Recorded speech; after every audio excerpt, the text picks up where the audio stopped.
తెలంగాణ రాష్ట్ర వ్యాప్తంగా ప్రభుత్వ పాఠశాలల్లోని మధ్యాహ్న భోజన పథకంలో పనిచేస్తున్న కార్మికుల సమస్యలను పరిష్కరించాలని కోరుతూ ఏఐటియుసి అనుబంధ మధ్యాహ్న భోజన పథకం వర్కర్స్ యూనియన్ ఆధ్వర్యంలో నిర్వహించే జనరల్ బాడీ సమావేశాన్ని జయప్రదం చేయాలని ఏఐటియుసి రాజన్న సిరిసిల్ల జిల్లా ప్రధాన కార్యదర్శి కడారి రాము పిలుపునిచ్చారు.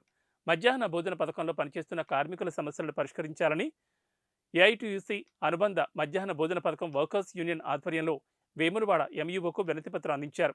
అనంతరం ఎంఈఓ కార్యాలయం ముందు జనరల్ బాడీకి సంబంధించి కరపత్రం విడుదల చేశారు. ఈ సందర్భంగా ఆయన మాట్లాడుతూ తమ సమస్యలను పరిష్కరించాలని కోరుతూ గతంలో తమ యూనియన్ ఆధ్వర్యంలో 21 రోజులు సమ్మె చేసినప్పటికీ అప్పటి బీఆర్ఎస్ ప్రభుత్వం స్పందించకపోవడం దారుణమని, ప్రస్తుత ప్రభుత్వం తమ సమస్యలను పరిష్కరించాలని కడారి రాము డిమాండ్ చేశారు. ప్రధానంగా గత ప్రభుత్వంలో 23-24 రోజులు సమ్మె చేసి మా ఒక్క హక్కులను సాధించుకుంటామనే ఉద్దేశంతో సమ్మె చేస్తే గత ప్రభుత్వం బీఆర్ఎస్ ప్రభుత్వం బీజేపీ ప్రభుత్వం చూసి చూడనట్టు ఎవరిచ్చింది. ప్రధానంగా పిల్లలకు ఒక తల్లిదండ్రిని స్కూళ్ళల్లో ఇడిచిపెట్టిపోయినట్టుంటే ఇవాళ వాళ్ళను సవరించి వాళ్ళకు మధ్యాహ్నం నాణ్యతమైన ఫుడ్ పెడుతూ ఇవాళ పిల్లలకు సేవ చేస్తూ ఉన్నారు ఈ మధ్యాహ్న భోజన కార్మికులు. కానీ ఈ ప్రభుత్వం అవార్డులు పొందుతూ ఉన్నది వీళ్ళ శ్రమ దోసుకొని. ఇవాళ 1000 రూపాయల జీతం నెల ఇవాళ ఇస్తూ ఉంటే ఇవాళ మేము గత సంవత్సరంలో కూడా ఇవాళ ధర్నాలు చేసి గత ప్రభుత్వంలో కూడా ధర్నాలు చేసి వీళ్ళకు 3000 వేతనం ఇస్తామన్నారు, ఇవ్వలేదని ధర్నా చేసినప్పటికీ ఎలాంటి స్పందన లేకపోగా వాళ్ళ ఒక జీతాల మీద కానీ ఈ రిటైర్మెంట్ బెనిఫిట్స్ 10 లక్షలు ఇవ్వాలని డిమాండ్ చేసినప్పటికీ, వాళ్ళ జీతాలు పెంచు అని డిమాండ్ చేసినప్పటికీ, అదేవిధంగా ప్రమాదం ఎక్కడన్నా విధులలో ప్రమాదం జరిగినట్టుంటే 10 లక్షల రూపాయలు ఎక్స్గ్రేషన్ ఇవ్వాలని కూడా ఇలా ధర్నా చేసినప్పటికీ చూసి చూడనట్టు ఎవరిచ్చిన ప్రభుత్వం.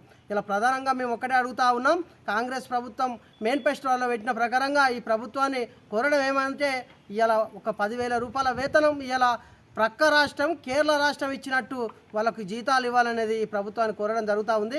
ప్రధానంగా అదేవిధంగా ఇలా చూసుకున్నట్టుంటే రిటైర్మెంట్ బెనిఫిట్స్ కూడా ఇవ్వాలనేది, ఇవాళ రిటైర్ అయినట్టుంటే 10 లక్షల రూపాయలు రిటైర్మెంట్ బెనిఫిట్స్, ప్రమాద బీమా సౌకర్యం కూడా 10 లక్షలు ఇవ్వాలనే ఒక డిమాండ్తో ఇలా ఈ ఒక సభ ఎట్టుకోవడం జరుగుతూ ఉంది. సభను అందరూ కూడా అధిక సంఖ్యలో హాజరై జయప్రదం చేయాలని ఏఐటిసి రాజన్న జిల్లా సెక్రటరీగా తెలియజేయడం జరుగుతూ ఉంది. మధ్యాహ్న భోజన కార్మికులు ఒక సమస్య ఎదుర్కొంటున్నటువంటి సమస్య, ఇలా టీచర్లు ఇలా ఒక్కొక్కరు 1,00,000 రూపాయల నుంచి 80,000 జీతం 70,000 జీతం ప్రభుత్వంలో తీసుకుంటా ఉన్నారు. ప్రధానంగా వీళ్ళను కార్మికులను ఇలా ఇది పెట్టు అది పెట్టు అనేది వేధింపులు చేస్తూ ఉన్నారు. మేము ప్రధానంగా ఇలా అధికారులను ఒకటే అడుగుతా ఉన్నాం, టీచర్లను ఇట్లా ఇలా ప్రధానంగా అయ్యా మీకు ప్రభుత్వం ఇస్తూ ఉంది, ప్రజలు ఇస్తూ ఉన్నారు జీతాల మీద, ఇలా మీరు తీసుకుంటా ఉన్నారు. కార్మికులకు కూడా చాలని 1000 రూపాయల జీతం మీద వాళ్ళు ఎవరిస్తూ ఉన్నారు. వాళ్ళ పక్షాన కొంచెం న్యాయబద్ధమైన ఆలోచన చేసి కార్మికులను బెదిరింపులకు కానీ వాళ్ళ ఒక నౌకరను వాళ్ళను ఎక్కువ తరలింపుకు కానీ ఇబ్బంది చేస్తూ ఉన్నారు. దాన్ని చేస్తే ఊకుండామని కూడా ఈ సందర్భంగా డిమాండ్ చేస్తూ ఉన్నాం. అదేవిధంగా ఇలా చూసుకుంటే ప్రభుత్వం వాళ్ళకి జీతాలు వస్తలేవని మీకే తెలుస్తుంది. ఇలా ప్రతి ఒక్కటి కూడా మీకు తెలిసినప్పటికీ మీరు ఇబ్బందులు పెట్టుడు సరికాదని కూడా మేము ఏఐటిసి పక్షాన తెలియజేయడం జరుగుతూ ఉన్నాం. 1,00,000 రూపాయల నౌకరు వస్తూ ఉంటే ఇలా ఒక సాగిపిషు కూడా మీరు కొనుక్కరారు, అదే ప్రభుత్వం ఇస్తుంది. ఇలా చూసుకుంటే వాళ్ళు ఏది చాలకున్నా కూడా వాళ్ళు స్వయంగా వాళ్ళు పనిచేసినటువంటి ఈ ప్రభుత్వంలో స్వయంగా కొనుకొచ్చి పెట్టి అప్పులు చేసినటువంటి వాళ్ళు ఇలా బాధ్యతలు. వాళ్ళను ఒకటి మనసులో పెట్టుకొని ప్రతిసారి కానీ వాళ్ళను కొంచెం విమర్శ చేయవలసిన అవసరం ఉన్నది.